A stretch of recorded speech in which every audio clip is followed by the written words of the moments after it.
ಜೋಳ ಖರೀದಿ ಕೇಂದ್ರದಲ್ಲಿ ಆಗುತ್ತಿರುವ ಅನ್ಯಾಯದ ಕುರಿತು ಕರ್ನಾಟಕ ರಾಜ್ಯ ರೈತ ಸಂಘ ಹಾಗೂ ಹಸಿರು ಸೇನೆ ನೇತೃತ್ವದಲ್ಲಿ ನೂರಾರು ರೈತರು ಟ್ರ್ಯಾಕ್ಟರ್ನಲ್ಲಿ ಜೋಳ ತುಂಬಿಕೊಂಡು ತಹಸೀಲ್ದಾರ್ ಕಚೇರಿ ಮುಂದೆ ಪ್ರತಿಭಟಿಸಿ ತಮ್ಮ ಆಕ್ರೋಶವನ್ನು ವ್ಯಕ್ತಪಡಿಸಿದರು. ಪ್ರತಿಭಟನಾಕಾರರನ್ನು ಉದ್ದೇಶಿಸಿ ಸಂಘಟನೆಯ ರಾಜ್ಯ ಪ್ರಧಾನ ಕಾರ್ಯದರ್ಶಿ ಬಸವರಾಜ್ ಗೋಡಿಹಾಳ್ ಮಾತನಾಡಿ, ರೈತರ ಬದುಕು ನಿತ್ಯವೂ ಹೋರಾಟದ ಬದುಕಾಗಿದೆ. ಜೋಳ ಕಟಾವು ಮಾಡಿದ 3 ತಿಂಗಳ ನಂತರ ಖರೀದಿ ಕೇಂದ್ರವನ್ನು ಪ್ರಾರಂಭಿಸಿ ವಿವಿಧ ರೀತಿಯ ನಿಯಮಗಳನ್ನು ಮಾಡುತ್ತಿರುವುದು ಎಷ್ಟರ ಮಟ್ಟಿಗೆ ಸರಿ? ರೈತ ಬೆಳೆಯುವುದು ಹೊಲ ಗದ್ದೆಗಳಲ್ಲಿ, ಕಾರ್ಖಾನೆಗಳಲ್ಲಿ ಅಲ್ಲ.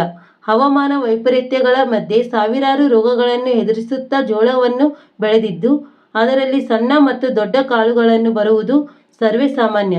ದಪ್ಪ ಕಾಳಿನ ಜೋಳ ಖರೀದಿ ಮಾಡಿ ಸಣ್ಣ ಕಾಳಿನ ಜೋಳ ಖರೀದಿ ಮಾಡದೇ ಇರುವುದು ಸರಿಯಲ್ಲ.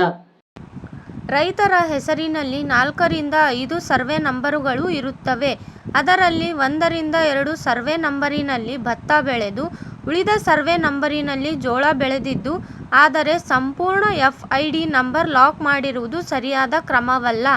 ಕೂಡಲೇ ಲಾಕ್ ಮಾಡಿದ FID ನಂಬರ್ ಅನ್ಲಾಕ್ ಮಾಡಿ ರೈತರು ಬೆಳೆದ ಜೋಳವನ್ನು ಸಣ್ಣ ಮತ್ತು ದಪ್ಪ ಎನ್ನದೆ ಎಲ್ಲವನ್ನು ಖರೀದಿ ಮಾಡಬೇಕೆಂದು ಆಗ್ರಹಿಸಿ ತಹಸೀಲ್ದಾರ್ ಅರುಣ್ ಕುಮಾರ್ ದೇಸಾಯಿ ಅವರಿಗೆ ಮನವಿ ಸಲ್ಲಿಸಿದರು. ಈ ಸಂದರ್ಭದಲ್ಲಿ ಮಾಳಪ್ಪ ಪೂಜಾರಿ, ನಾಗರಾಜ್ ಬಿಂಗಿ, ಮುದಿಯಪ್ಪ ಸುಕಲ್ಪೇಟೆ, ರಾಯಪ್ಪ ದೇವರಗುಡಿ, ನಿಂಗಪ್ಪ ಮಾಡಗಿರಿ, ಬಸವರಾಜ್ ನಂಜಲ್ದಿನ್ನಿ, ಹನುಮಂತಪ್ಪ ಹೆಬ್ಬಾಳ್, ತಿಮ್ಮಣ್ಣ, ಹನುಮಂತ ಬನ್ನದ್ ಸೇರಿದಂತೆ ನೂರಾರು ರೈತರು ಪ್ರತಿಭಟನೆಯಲ್ಲಿ ಭಾಗವಹಿಸಿದರು. ನೀರಾವರಿ ಇಲಾಖೆ ಕಣ್ಣ ಮುಚ್ಚಾಲೆ ಆಟ ಐತೆ. ನಮಗೆ ಕೆಳಭಾಗಕ್ಕೆ ಇದುವರೆಗೂ ನೀರು ಮುಟ್ಸೋಕ್ಕಾಗಿಲ್ಲ ಸರ್ಕಾರಕ್ಕೆ. ಅದ್ರ ಜೊತೆಗೆ ಮಳೆ ಯಾವ ಸಂದರ್ಭದಲ್ಲಿ ಬರ್ತೋ ಯಾವ ಸಂದರ್ಭದಲ್ಲಿ ಹೋಗುತ್ತೋ ಗೊತ್ತಿಲ್ಲ. ಹಾಗಾಗಿ ಅದ್ರ ಮಧ್ಯದಲ್ಲಿ ನಾವು ಜೋಳ ಬೆಳೆದಿದ್ದೀವಿ. ಈ ಕ್ವಾಲಿಟಿ ಕೆಲವು ರೈತರದ್ದು ಚೆನ್ನಾಗಿದೆ, ಕೆಲವು ರೈತರದ್ದು ಕ್ವಾಲಿಟಿ ಕಡಿಮೆ ಇದೆ. ಹಾಗಾಗಿ ನಾವೇನು ನಿಮ್ಗೆ ಒತ್ತಾಯ ಮಾಡ್ತಾ ಇದ್ದೀವಪ್ಪ ಅಂತಂದರೆ, ರೈತರದ್ದು ಆ ಕ್ವಾಲಿಟಿ ಈ ಕ್ವಾಲಿಟಿ ಅಂತ ಹೆಸರು ಮಾಡಬಾರ್ದು.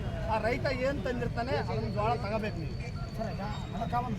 ಅದು ಜೋಳ ನೀವು ರೈತರು ಜೋಳ ತಂದಿದ್ದಾರೆ ಖರೀದಿ ಕೇಂದ್ರಕ್ಕೆ 3 ದಿವಸ ಮೇಲೆ ಆಯಿತು.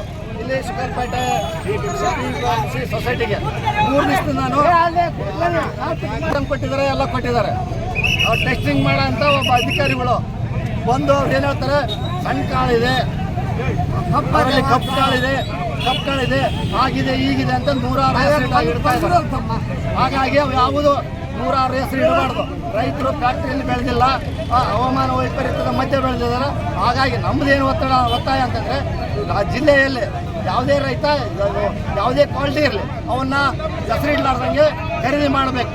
ಇಲ್ಲ ಅಂತಂದರೆ ನಾವು ಉಗ್ರವಾದ ಹೋರಾಟವನ್ನು ಮಾಡ್ತೀವಿ. ಯಾವ ಸಂಘಟನೆ